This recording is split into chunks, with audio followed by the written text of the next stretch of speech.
Lue says here, credible sources, including those involved at ATIP, told me the facts. So he says the facts here from several historic UAP crashes from which non-human bodies were recovered by the U.S., in addition to the Roswell crash. Lue Elizondo's upcoming blockbuster book, Imminent, Inside the Pentagon's Hunt for UFOs, has leaked. This was shared by Mick West on Metabunk website July 22nd. Substantial portions of Lue Elizondo's Imminent are available on Google Books. In addition to the preview chapters, the entire book is searchable. Here's an excerpt. We'll go through that excerpt in a little bit. I was considering how to go through the video. I fully support Lue Elizondo and his book. I've already pre-ordered the book, so I just pre-ordered it. I recommend you do as well. But the point of this is to go through just a few short, very short sections of the leak, talk about the leak, give my impressions of it, but I don't want to release any huge spoilers or anything. The point of this is to still drive interest for the book. Hopefully, any publicity is good publicity at this point. Exciting details, though. Chris Lehto, welcome to LehtoFiles. Thanks for being here. Okay, I'm not blaming Mick West. This is actually just the first search option that turned up. The book was leaked almost a full month before the full release, and this does really hurt a book. Normally, the day one book sales is most important. That's why you want all the pre-orders, is so you get a good sales day on the first day, and this propels the book. It's called a book launch. So book launch, extremely important. Get as much hype up as possible, and then you make sure that you have a #1 bestseller, which it's already a #1 bestseller in occult UFOs as pre-order, and as it should be.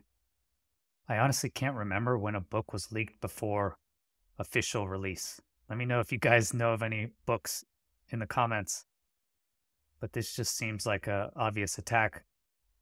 From inside sources, allegedly it was a intentional unauthorized release. So someone did this on purpose in order to hurt the book's release, in order to hurt Lue Elizondo. How could that happen? A lot of these books, you send out early edition pre-reads so people can actually read the book, give their reaction to the book as soon as it comes out. So you send these book drafts out, book copies out for free in order so you can get many reviews to the book on day one. Again, it's part of that pre-launch effort. I never talk about this actually, but I have 2 books that I've published on Amazon. The first one is called Stay on Target. Use fighter pilot techniques to get and stay in shape. But it's fitness and nutrition, which is always changing.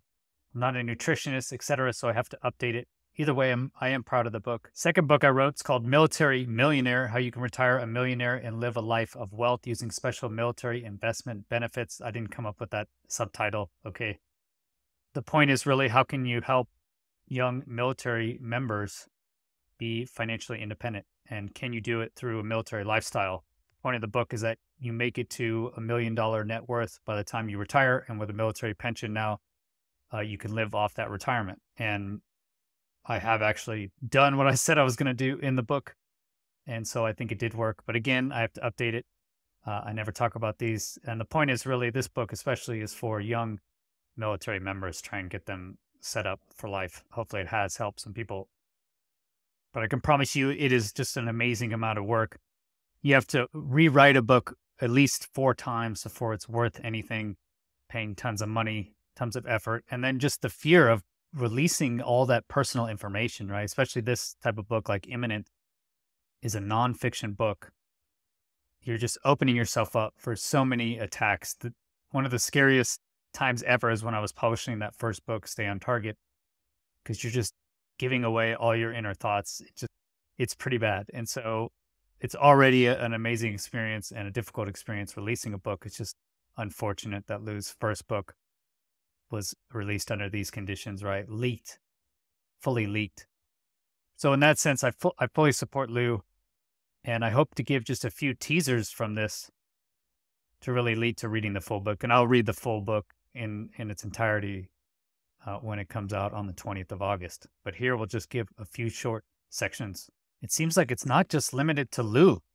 So in 2023, UFO filmmakers Ron James, James Fox, and Randall Nickerson, among others, faced significant issues with 1091 Productions. This is Accidental Truth, UFO Revelations. That's Ron James.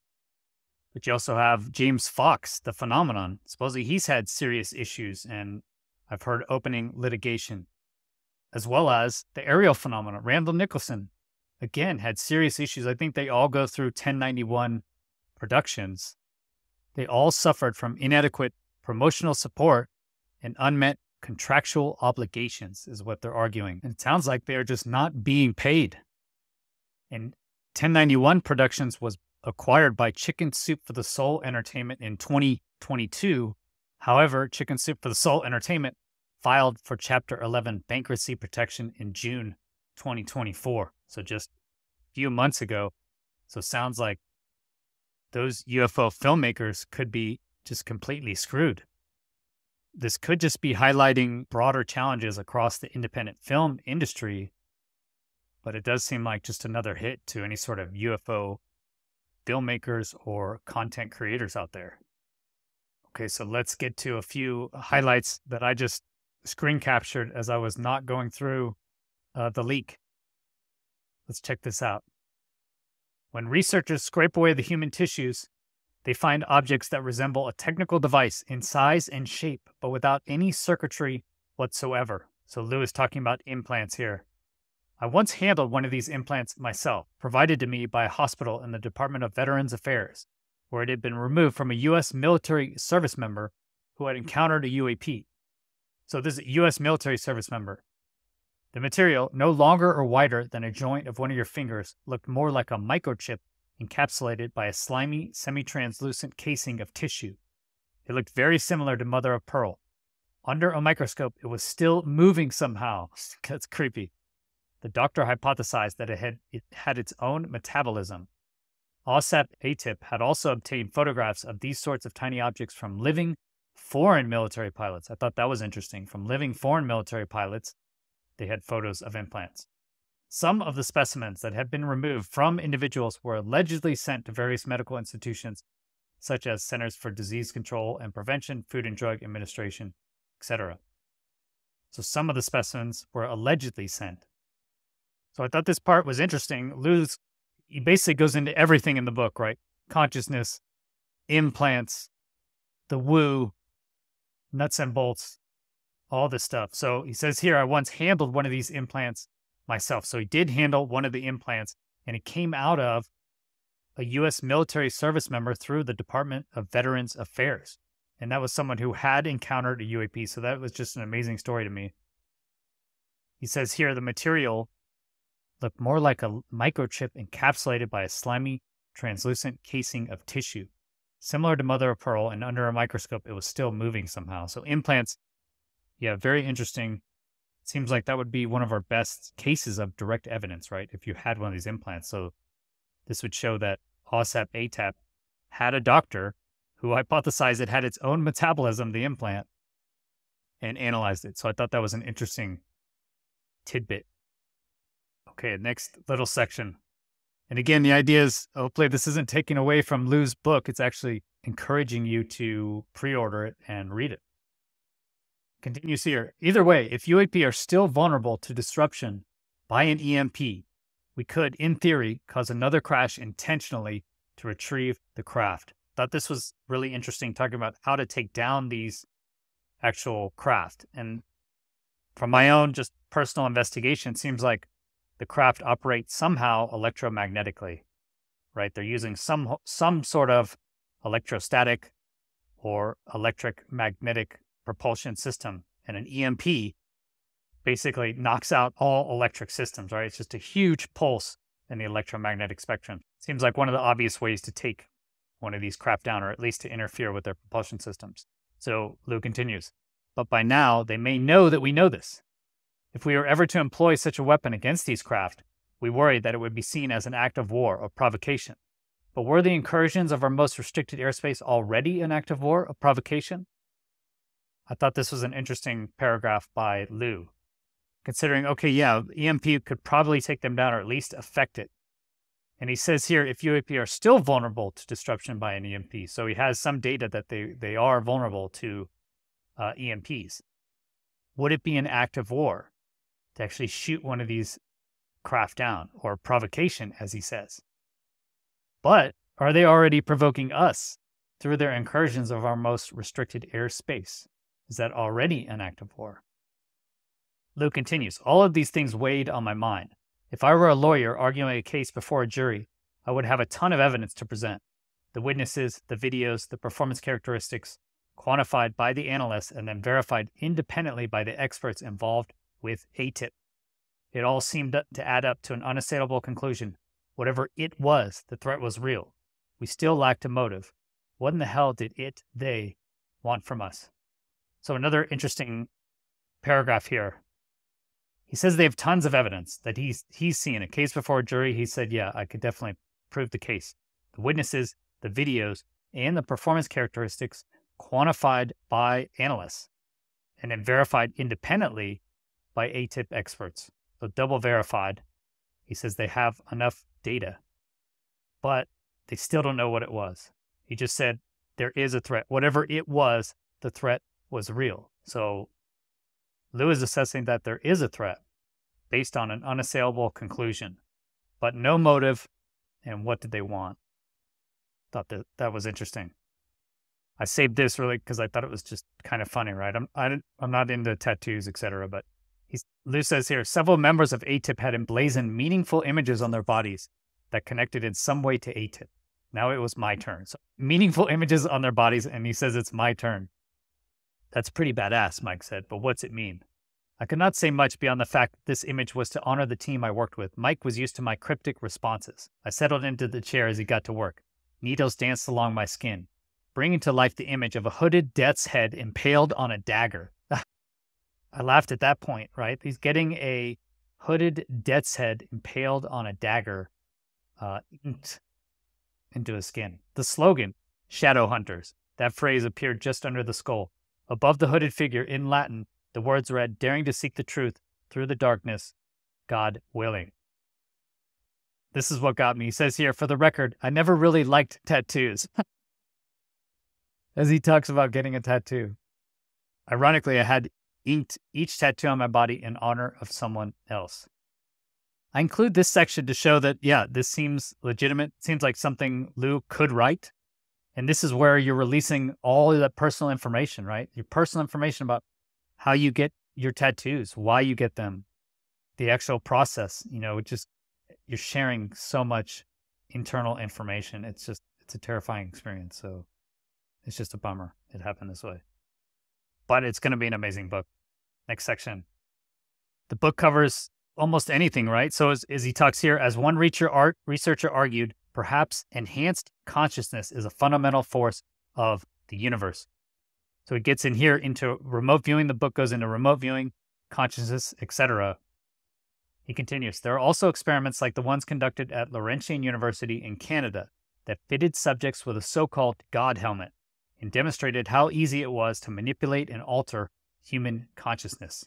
To push this further, perhaps our much vaunted consciousness is not uniquely human at all and is part of a greater collective. I thought that was extremely interesting. I started this channel, I thought it was all just going to be nuts and bolts, analyzing craft, analyzing videos.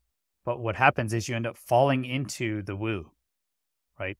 Leslie Kean wrote a book on surviving death. We still don't know what consciousness is, and it seems like everyone who encounters these UAP have weird effects that they can't fully explain, as in they're being interacted with in kind of another dimension, maybe the dimension of consciousness. And this is where Lue says, perhaps our much vaunted consciousness is not uniquely human after all. And it's actually part of a greater collective. So could these UAP beings be from the greater consciousness collective? Lue continues, maybe before one can understand how these aircraft fly, we have to plumb the untapped secrets of our own brains. To explore that aspect, we must first all agree on a definition of consciousness. Until we can do that, I'm not sure we will ever have consensus regarding UAP. So this is pretty provocative statement, right? He says, to explore the aspect, we must first all agree on a definition of consciousness. Until we do that, I'm not sure we will ever have consensus regarding UAP. So Lue is saying that UAP is somehow intricately connected to consciousness, human consciousness. Maybe it's part of a greater collective. Also, Jack Valet has said this, right? It seems to be the UAP, the phenomenon, is somehow interacting with humanity, almost on a subconscious level. Could it be interacting through our consciousness? This is how one person can be affected, and then the person standing right next to them actually doesn't see anything or is not even affected. And I made a lot of physics videos arguing that perhaps space-time is not fundamental. Maybe consciousness actually is fundamental. And that would mean that matter, objects, things that we see, come out of consciousness. Could consciousness actually be fundamental? And we have to actually understand more about the universe before we actually ever have a consensus regarding UAP. But is there evidence in the book? Just from the sections I read, this seemed pretty reliable to me. So Lue says here, credible sources, including those involved at ATIP, told me the facts. So he says the facts here from several historic UAP crashes from which non-human bodies were recovered by the U.S., in addition to the Roswell crash. So he says the facts here. Lue doesn't say I was shown photos, I was shown the documents. He said credible sources, including those involved at ATIP, told Lue the facts from several historic UAP cases. And that's where we did have non-human bodies recovered by the U.S., and that's in addition to the Roswell crash. So this means the Roswell crash did have non-human bodies recovered, according to Lue. But he says here it's just from credible sources that told him. Among the significant early crash retrievals was one deceased non-human body recovered in December 1950 in Ciudad Acuña, Mexico, across the Rio Grande from Del Rio, Texas. Again, in 1989, 4 deceased non-humans were also allegedly recovered from a crash of a large tic-tac in Kazakhstan, Soviet Union. My question on this was, did the U.S. actually go to Kazakhstan in the Soviet Union and recover this? Or does he say allegedly because they get the intel on the Russians? Did they find this out just by intelligence operations against the Russian? Lue said there's a theory that alien brains are smooth and could not have higher level thinking. That was recently proven wrong, according to Lue, when numerous studies of all kinds of animals demonstrate that animal species having smooth exterior brain surfaces do have complex communication techniques, do make tools, and teach your young how to use them. So they could be sophisticated, even if they have smooth brain surfaces. Okay, in the final section here, what do we know about UAP? We can boil all our knowledge down to intelligence officers are driven to find patterns, to fit together the pieces of a massive jigsaw puzzle. The UAP subject is so vast, no one could ever weave all the threads. The subject touches on everything from how UAP fly, to witness accounts, medical questions, aerospace engineering, unexplained phenomena such as orbs and lights, quantum physics, and the human cognitive abilities such as remote viewing. Because of our military perspective, we often got hung up on things such as how the aircraft looked.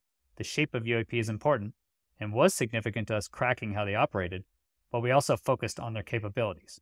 When trained observers like pilots witnessed UAP in action, what startled the pilots about these objects? What impressed the aviation experts when we showed them the videos?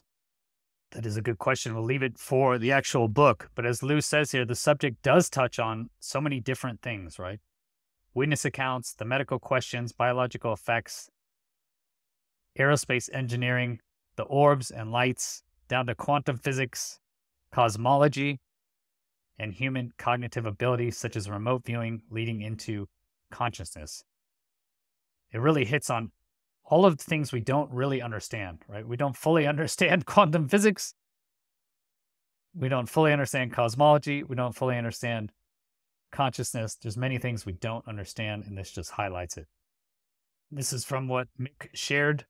So Lue says, a few months later, I was sitting in a room with high-level Navy officials, CIA reps, and someone from the NSA. After the usual exchange of pleasantries and some backslapping, we rolled the tapes. The room went silent when we showed the gimbal video. What made gimbal so perplexing was the fact the object never lost altitude as it turned 90 degrees. Like magic, it remained in place. If a human-built aircraft did what this object did in the video, it would immediately lose altitude because the wings are creating lift disproportionately. In this case, however, the object seemed to hover at an altitude of 20,000 feet and linger there eerily. Skeptics would later suggest that the object was a balloon, but this was certainly not the case. To be clear, no one in that room thought this UAP was made by humans. The gimbal was a great glittering mystery. On the observable scale, it was clearly an anti-gravity device. Everything the video showed, the pilots backed up with eyewitness testimony. So that's amazing. Everything the video showed, the pilots fully backed up with eyewitness testimony. When the meeting adjourned and we went our separate ways, I had occasion to flip through the images again, frame by frame. My eyes always came to rest on that weird little bubble. Was it some sort of illusion or effect produced by the camera? According to the CIA, it was not. It was not an artifact of the camera, nor a lens flare. So as McWest argues, he says it's an artifact of the camera or a lens flare. The CIA says it was not. So whatever it was, the little bubble that Lou was talking about, it was real. You had to wonder, if the aura was novel, then was it possibly a clue to the propulsion system of the UAP? To get the truth, we had to pierce that bubble. And we would, sooner than I'd ever imagined. Okay, I hope you enjoyed that, and it encouraged you to actually download, pre-order, and read Lue Elizondo's book when it comes out August 20th. If you have read it before then, please still purchase the book. It takes a ton of time, effort, and money to publish these books. And even $15 for the Kindle edition is just not that much. Totally helps out Lou. I can't wait to read the rest of the book. I hope you feel the same. Thank you for watching. Please hit the like button. It really helps, and it's free. Consider subscribing to get future notifications of when I release videos. And you might like this video. If you want to support the channel, join these great people over here, get exclusive bonus content, then click this button here, patreon.com/chrislehto, or become a YouTube member. If you want to continue the discussion, go to UAP Society Discord. Links are all in the description. Have a great rest of your day. Peace.